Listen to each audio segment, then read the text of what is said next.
नमस्कार। मेरे मुल्क के सभी मेरे भाई बहनों को ईद उल फितर की दिली मुबारकबाद। सबसे पहले माफी चाहूंगी कि काफी दिनों के बाद हमारी मुलाकात हो रही है। गुफ्तगू में थोड़ा समय लगा दिया, थोड़ा समय बीच का हमारा जाया हो गया, उसके लिए बेहद तहे दिल से माफी चाहूंगी। आजकल व्हाट्सएप पे एक मैसेज बहुत ज्यादा वायरल हो रहा है।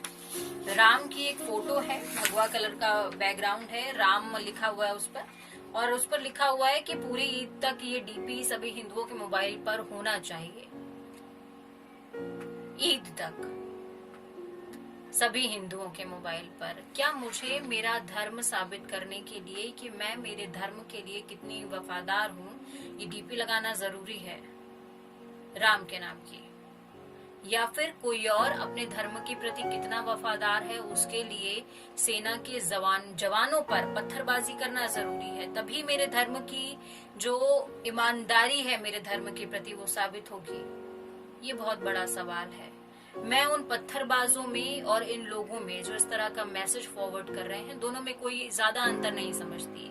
वो सेना के जवानों पर कर रहे हैं, आप देश की राष्ट्रीयता पर प्रहार कर रहे हैं। क्या आपको आपके वजूद पर शक है? कि आपको डर लगता है कि कोई आपके वजूद को घायल कर देगा? या आपको खुद पर यकीन नहीं? इससे तो यही लगता है मुझे। और दूसरी चीज ये कि जिन लोगों ने आज पत्थरबाजी करी है सेना के जवानों के ऊपर, तो वो शायद किसी भी धर्म के नहीं, क्योंकि हमारा धर्म तो वसुधैव कुटुंबकम सिखाता है, और ईद उल फितर का जो आज त्योहार है वो भी भाईचारा सिखाता है। तो वो तो शायद किसी धर्म के नहीं, और वो अपने मुल्क के भी नहीं। वो मौका परस्त हैं, मौका परस्ती उनका धर्म है, और ना वो किसी आवाम के हो सकते हैं ना किसी धर्म के हो सकते हैं। सुजात बुखारी को जिन्होंने मारा, उन्हें फर्क नहीं पड़ता कि उनकी जगह सुजात बुखारी था उसका नाम, या फिर वो सुजीत सिंह होता, उन्हें कोई फर्क नहीं पड़ता इस बात से। उन्हें फर्क पड़ता है कि वो राइजिंग कश्मीर के संपादक थे और बहुत ही मजबूती के साथ आवाम की आवाज को रखते थे।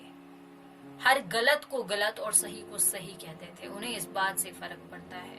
मौका परस्तों का कोई ना धर्म होता है ना कोई जात होती है, और इसी तरीके से भारतीयों का भी कोई धर्म और जात नहीं होती। धर्म और जात जीवन शैली है, आपके रहने का तरीका है, इसमें किसी का दखल नहीं होना चाहिए।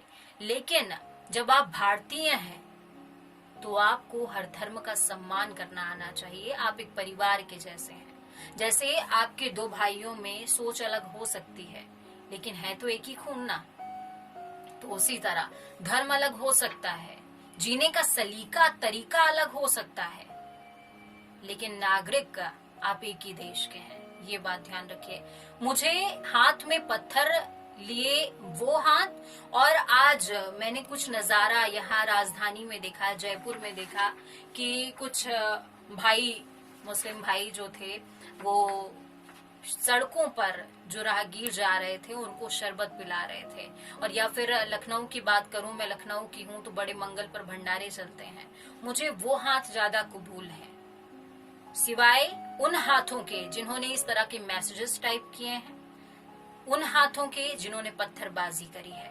मैं उन्हें ज्यादा कबूल करूंगी, और उन्हें मेरी तरफ से ईद की एक बार फिर से दिली मुबारकबाद। एक बार इस पर गौर कीजिएगा कि आप भारतीय हैं या किसी जाति के हैं। जाति के हो सकते हैं, वो दूसरी बात है, लेकिन भारतीय हैं ये सर्वप्रथम होता है। क्योंकि राजस्थान में जब जवान के पार्थिव शरीर आए तो उसमें जो आवाम शरीक हुई है वो ना हिंदू थी ना मुसलमान थी। सारी आवाम ने मिलकर एक साथ केंद्र सरकार पर प्रहार किया। बोला कि 56 इंच के सीने की बात करते हो, जवान सरहद पे हर रोज मर रहा है, और पाकिस्तान के मुर्दाबाद के नारे लगाए गए।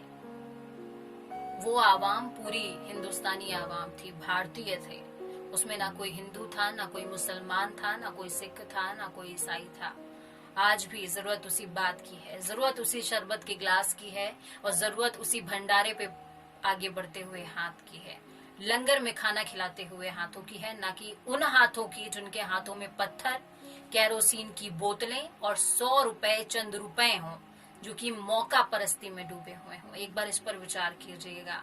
और अगर आपको ये वीडियो अच्छा लगा हो तो लाइक, कमेंट और शेयर करना जरूर जरूर कीजिएगा और चैनल को फॉलो कीजिएगा। साथ में एक बेल आइकॉन होगा, उस पर क्लिक कर दीजिएगा ताकि कभी भी कोई भी वीडियो पोस्ट करूं तो आप तक पहुंच जाए। हमारी गुफ्तगू इसी तरीके से जारी रहे और कमेंट बॉक्स में अगर किसी और विषय पर चर्चा करना चाहते हैं तो उसका भी जिक्र जरूर कीजिएगा। नमस्कार।